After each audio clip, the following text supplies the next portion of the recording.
Shalom, selamat pagi, semangat pagi Bapak Ibu dan saudara-saudara yang dikasihi oleh Tuhan Yesus Kristus. Jumpa lagi dalam Sapaan Pagi Bahtera Kasih. Dan pada pagi hari ini kita akan kembali merenungkan firman Tuhan. Sebelum memulai seluruh aktivitas kita dan kita percaya dalam tuntunan kuat kuasa Roh Kudus, kita akan diberkati dengan firman Tuhan dalam pekerjaan keseharian kita. Kita pun juga akan diberkati. Untuk itu, Bapak Ibu, mari kita berdoa. Bapa di dalam sorga, kami memuliakan nama-Mu. Kami bersyukur kepadamu, kebaikan-Mu nyata dalam hidup kami. Terima kasih, firman-Mu senantiasa menjadi pedoman dan suluk bagi langkah kaki kami. Oleh sebab itu, sebelum kami memulai seluruh tugas tanggung jawab kami hari ini, kami mohonkan dengan rendah hati bersabda dan berfirmanlah. Kuasailah kami dengan Roh-Mu yang kudus, memampukan kami untuk mengerjakan dan melakukan apa yang Tuhan perintahkan. Demi Kristus Yesus, Tuhan dan Juru Selamat, kami berdoa kepada Bapa di sorga. Amin. Bapak, Ibu, dan saudara-saudara, bacaan firman Tuhan pada pagi hari ini terambil dari Kitab Amsal pasal 4, ayat 7 sampai dengan ayatnya yang ke-9. Mari kita lihat sama-sama. Amsal pasal 4, ayat 7 sampai dengan ayat yang ke-9. Saya baca, kita dengarkan bersama. Permulaan hikmat ialah perolehlah hikmat, dan dengan segala yang kau peroleh, perolehlah pengertian. Junjunglah dia, maka engkau akan ditinggikannya. Engkau akan dijadikan terhormat apabila engkau memeluknya. Ia akan mengenakan karangan bunga yang indah di kepalamu. Mahkota yang indah akan dikaruniakannya kepadamu. Demikian pembacaan Alkitab.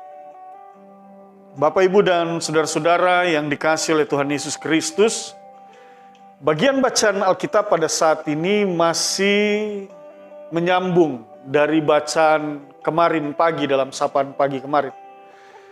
Masih berada dalam perikop didikan seorang ayah kepada anaknya. Dalam judul perikop nasihat untuk mencari hikmat. Dimulai dari ayat 1 yang mengatakan, dengarlah hai anak-anak didikan seorang ayah. Nah, ini dia. Jadi bacaan kita pada pagi hari ini pun masih merupakan bagian daripada didikan ayah. Apa yang diajarkan, apa isi didikan itu, maka bagian firman Tuhan ini mau mengingatkan dan mengajarkan bagaimana memiliki hikmat di dalam hidup ini. Bagaimana memiliki pengertian di dalam hidup ini. Dan kita tahu ketika kita bicara tentang hikmat, itu berarti kita bicara tentang suatu pertimbangan, suatu pengertian, suatu pengetahuan yang berasal dari Allah. Artinya, ketika seseorang memiliki hikmat, maka segala sesuatu yang ia kerjakan dan lakukan, segala sesuatu yang ia putuskan di dalam hidupnya, sesungguhnya itu semua berasal dari Allah. Allah yang menuntun dan memimpinnya sehingga ia dimampukan untuk mengambil satu keputusan, satu jalan, satu pengetahuan yang ia miliki yang Allah anugerahkan, memampukan ia melakukan tugas dan tanggung jawabnya berdasarkan apa yang Tuhan kehendaki dan apa yang Tuhan inginkan. Nah, ini dia. Ini yang menarik Bapak, Ibu, dan saudara-saudara. Jadi bagian firman Tuhan ini mau mengajarkan bagaimana pentingnya hikmat itu di dalam hidup kita sebagai orang beriman, sebagai orang percaya. Oleh sebab itu, Bapak, Ibu, dan saudara-saudara, nasihat ini menegaskan dengan baik kepada anak-anak. Bagaimana orang tua mengajarkannya kepada anak-anak. Tetapi Bapak, Ibu, yang juga tidak kalah penting adalah bagaimana orang tua juga di dalam mereka mengajarkan kepada anak-anak, tentunya sebelum mereka mengajarkan, mereka harus terlebih dahulu mengalami. Nah, ini dia. Jadi bukan hanya ajaran yang kosong, nasihat yang kosong, tetapi ketika ia katakan apa yang ia ajarkan kepada anak-anaknya, maka hal itu sudah ia alami. Contoh misalnya dia katakan, anakku engkau harus menjadi seorang yang baik, maka orang tuanya juga harus menjadi orang yang baik terlebih dahulu. Ketika orang tua mengatakan, anakku engkau harus hidup dengan jujur, engkau harus hidup dengan hormat kepada Allah, engkau harus beribadah kepada Tuhan Allahmu, engkau harus mengandalkan Tuhan Allahmu, Maka sebelum nasihat itu disampaikan, orang tua harus juga terlebih dahulu senantiasa menjadi pribadi yang mengandalkan Tuhan, beribadah kepada Tuhan, hidup dengan jujur, dan seluruh perilakunya berkenan di hadapan Tuhan. Maka apa yang ia nasihatkan kepada anak-anaknya tidak menjadi sebuah nasihat yang kosong, yang biasa orang juga katakan pepesan kosong. Tidak akan seperti itu ya. Bapak, Ibu, dan saudara-saudara, oleh sebab itu nasihat ini berlaku buat kita semua, buat orang tua, buat anak-anak, bagaimana hikmat itu sesuatu yang penting, dan oleh sebab itu kita harus memperoleh hikmat itu. Bapak, Ibu, dan saudara-saudara, salah satu hal yang penting di dalam hikmat itu yaitu tentang hal berpengertian berdasarkan apa yang Tuhan kehendaki. Artinya begini, ada banyak peristiwa yang terjadi dalam hidup kita, ada banyak situasi dan realitas yang terjadi dalam hidup kita. Di satu ketika kita dapat menerima situasi dan realitas itu, kita bersuka cita, kita kebahagia, kita berada dalam suasana yang baik. Kita senang mengalami hal-hal yang baik dalam hidup kita. Tetapi ketika ada satu pergumulan, ada persoalan, ada duka cita yang kita alami, apakah kita bersedia menerima juga hal itu? Pada umumnya orang lebih suka menerima hal yang baik, tetapi ketika ada sesuatu yang kurang baik terjadi dalam hidupnya, maka dia tidak menerima.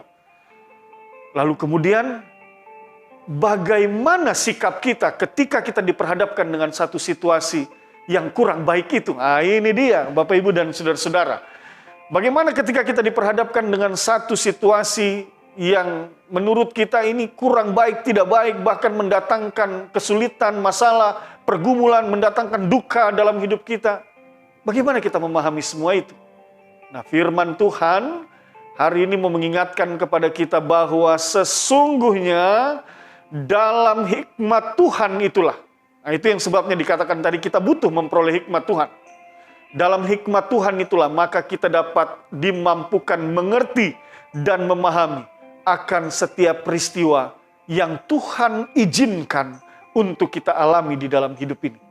Bapak, Ibu, dan saudara-saudara, opa, oma, anak cucu yang dikasih dan diberkati oleh Tuhan Yesus Kristus, kita tahu bersama bahwa kita manusia tidak punya kemampuan, kita manusia tidak punya otoritas untuk menentukan jalan hidup kita. Dan firman Tuhan menyatakan itu. Karena sesungguhnya jalan hidup kita itu ditentukan oleh Tuhan. Suka atau tidak suka jalan yang harus kita lalui, itu adalah kehendak Tuhan. Satu sisi mungkin kita berada dalam jalan yang baik, tetapi satu ketika kita juga akan berada dalam jalan yang menurut kita, pandangan kita, itu tidak baik. Oleh sebab itu, Bapak, Ibu, dan saudara-saudara, saya ingin mengajak kita untuk melihat satu nats yang disampaikan oleh Nabi Yeremia. Dan nats ini sesungguhnya juga sudah jauh hari disampaikan ke tengah-tengah bangsa Israel oleh Nabi Yeremia, dan ini juga harus kita renungkan dalam hidup kita. Yeremia pasal 10 ayatnya yang ke-23. Di sana dikatakan demikian.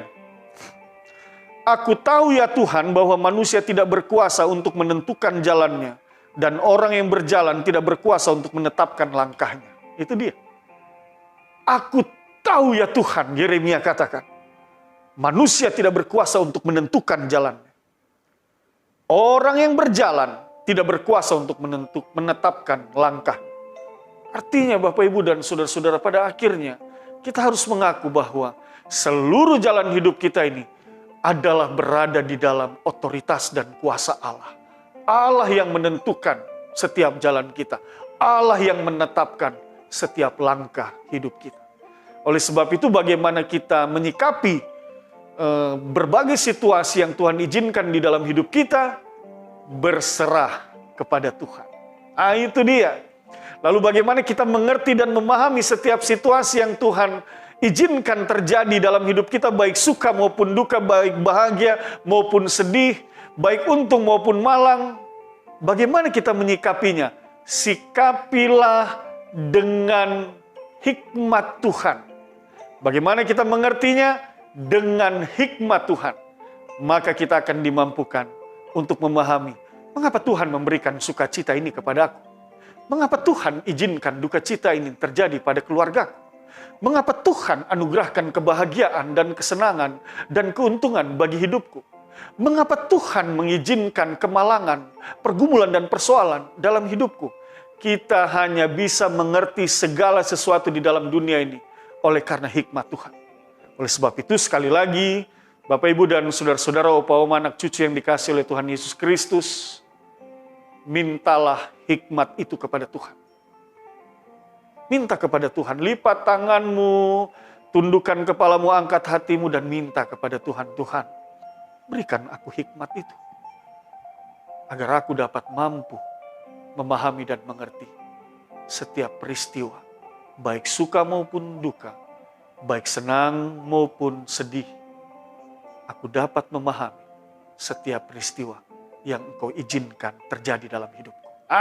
Itu dia Bapak Ibu, sehingga ketika kita menjalani hidup ini, kita tetap berada dalam situasi, kondisi, keberadaan yang baik karena kita mempunyai hikmat dalam mengerti dan memahami segala hal peristiwa yang terjadi di dalam hidup kita.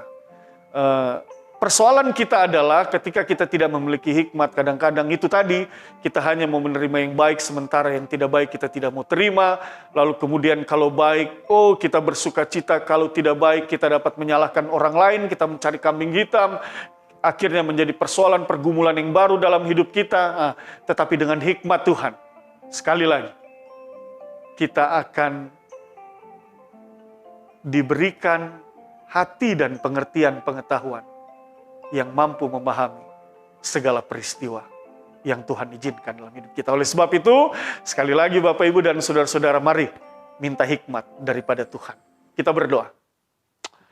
Bapa di dalam sorga, kami tahu bahwa kami tidak berhak menentukan jalan dan menetapkan langkah hidup kami. Kami tahu Engkau yang berkuasa untuk menyatakan semua itu.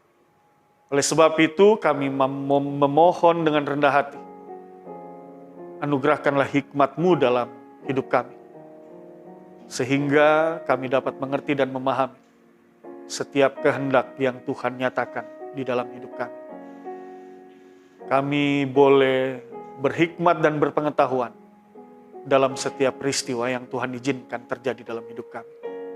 Berikan kami hikmat-Mu ya Tuhan, sebagai orang tua, sehingga kami juga memiliki hikmat di dalam kami memimpin anak-anak kami, rumah tangga kami, keluarga kami. Sehingga kami dimampukan juga melakukan dan melaksanakan tugas dan tanggung jawab kami. Dan biarlah semua itu sesuai dengan kehendak-Mu, dan pada akhirnya kami mau kembalikan untuk kemuliaan nama-Mu. Terima kasih Bapak Sorgawi, berkati kami semua, berkati opa oma, anak cucu, Bapak Ibu, saudara-saudara, berkati mereka yang sakit, sembuhkan, pulihkan, berikan jalan keluar mereka yang bergumul. Satu hari ini ada banyak yang akan kami kerjakan, kami percaya penyertaan dan pemeliharaan Tuhan akan menuntun kami semua, dan kami beroleh sukacita dan kebahagiaan. Syukur kami kepadamu ya Allah, demi Kristus Yesus Tuhan dan Juru Selamat, kami berdoa. Amin. Selamat pagi, Tuhan berkati kita semua.